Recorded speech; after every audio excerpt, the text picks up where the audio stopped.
Hi there, seniors. Welcome to English. It is Wednesday. So you do have a quick write-up. Don't forget to check that out under the classwork tab.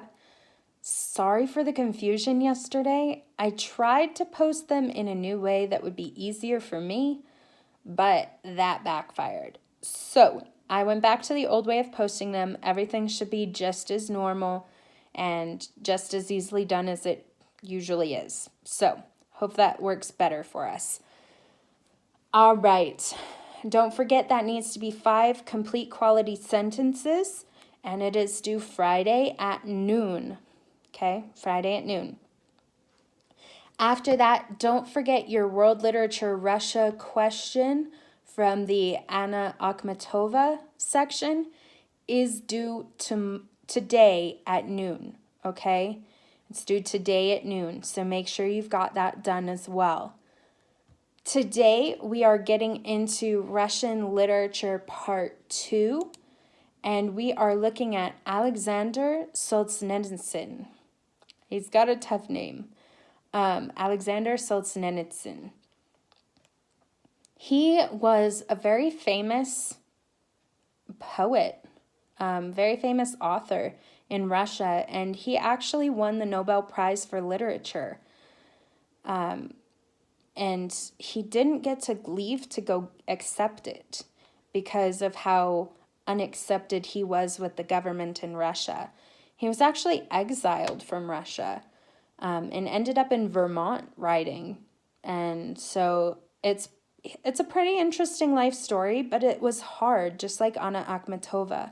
They both had issues with the communist Soviet regime, and it didn't bode well for their literature. Today we're going to be reading 2 pieces from him.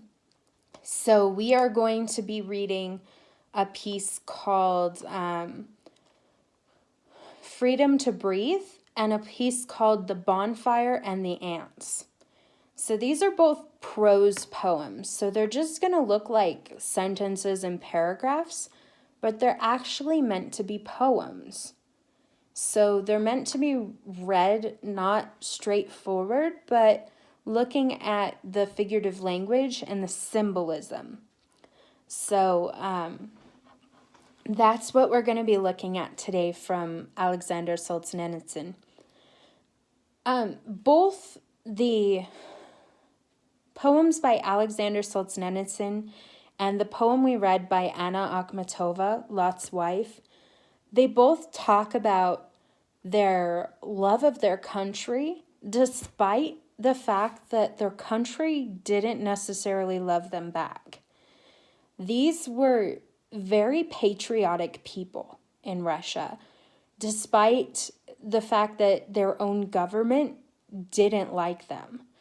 So Alexander Solzhenitsyn was not only imprisoned for several years, he was also exiled later on. And that's in 2 different regimes.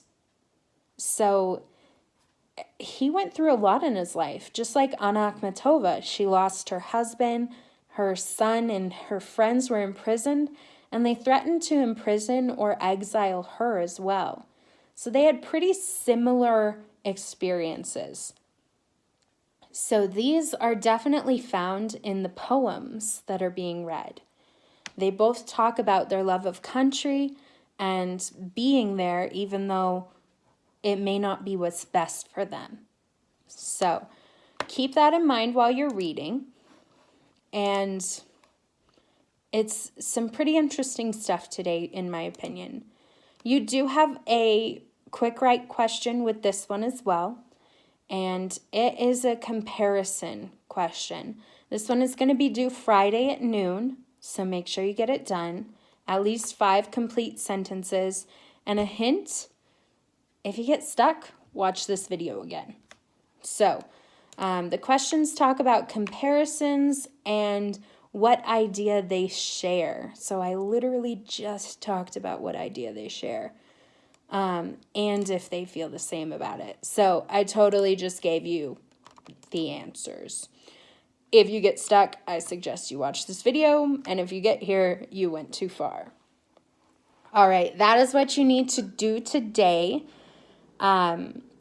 Friday, let's see, tomorrow we're going to talk more about the poems, but Friday we are going to read an article about Russian literature to kind of close up world literature Russia, okay? Next week we're going to get into a different country's literature. So, good luck. As always, if you have any questions, please let me know. And don't forget to do your weekly check-in, because as you remember from yesterday's video, that is now 5 points a week. So if I don't hear from you by Sunday, that's 5 points gone. It's a participation grade just like we had in class. So make sure you're checking in with me. Takes 2 seconds to a minute, really, if you don't have any questions. So get that done, all right? Good luck and have a good day.